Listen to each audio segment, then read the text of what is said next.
Hello, my name is Leila Anis. The purpose of this presentation is to go over different types of prompts that we can use to teach individuals with ASD.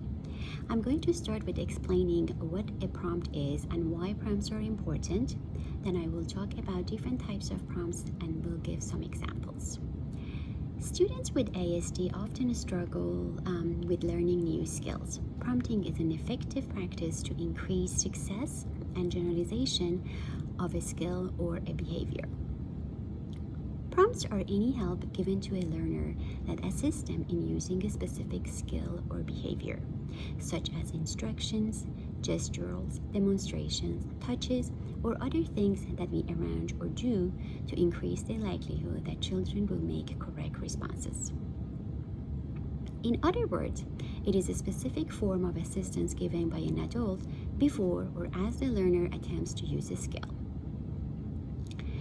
Use of prompts are important for teaching new skills and behavior. They reduce incorrect responses as learners learn new skills. Many skills can be addressed through use of prompts. Prompts can help to increase social and communication skills, adaptive skills such as washing hands, play skills. It can increase academic skills such as completing math problems or writing names, asking questions, raising hands, or on-task behavior. When teaching a skill using prompts, teachers and practitioners should only use the necessary support to give the learners information about how to complete a task. Here I have a visual to show you the 7 different types of prompting.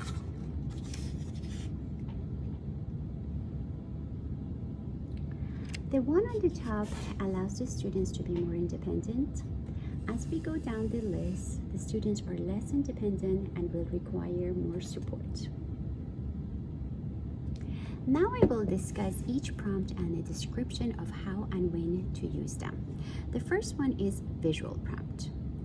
These prompts might include checklists, schedules, visual instructions, pictures, or photographs. For example, to prompt hand washing, a teacher might provide visual instruction by using photographs of each of the hand washing steps. Here I have an example. This visual prompt will remind the students the steps involved for what to do when they are in the bathroom.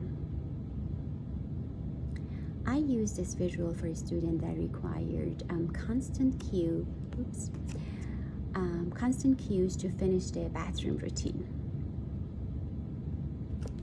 The next one is a check mark that serves as a visual to allow learners to check their schedule. And the last one is like a checklist to remind the students of what is needed for a phonics lesson.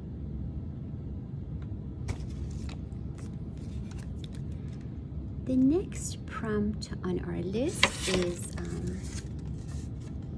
gestural prompts. Teacher or practitioner use a gesture to provide the learner with ASD information about how to use a skill or complete a task. For example, when teaching a learner how to wash hands, the teacher can mimic rubbing hands with soap. The next one on our list is verbal prompts, which includes any verbal assistance provided to students to help them use a skill correctly.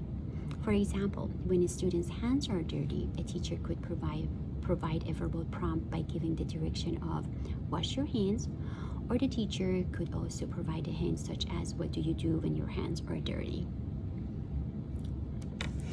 The next one on our list is model prompts, which includes partial or full model prompts. It involves modeling a skill or behavior that we want students to perform. For example, a teacher might model the steps of washing hands for the full model prompt. For a partial model prompt, the teacher would only model part of the steps, such as turning on the water halfway.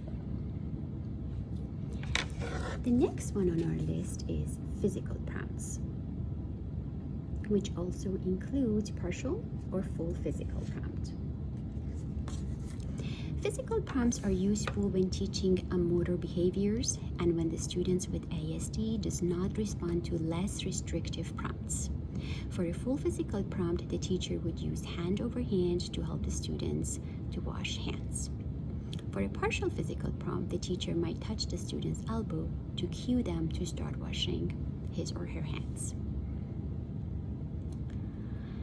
When teaching a new skill or a behavior, the goal is to identify the most effective and efficient prompting procedures to allow students to learn new skills. In addition, keep in mind that prompting techniques should be tailored to the individual learners. For example, if a learner is good at imitating others, modeling might be a good prompt type to use. It is also important to keep in mind skilled characteristics. For example, if we are teaching students how to use a picture schedule, gestural or picture prompt might be more appropriate. Overall, prompting needs to be tailored to the individual students. With that being said, there is a possibility that the most effective prompting techniques for a student may vary based on the types of skill that are being taught. And this is the end of my presentation. Thank you.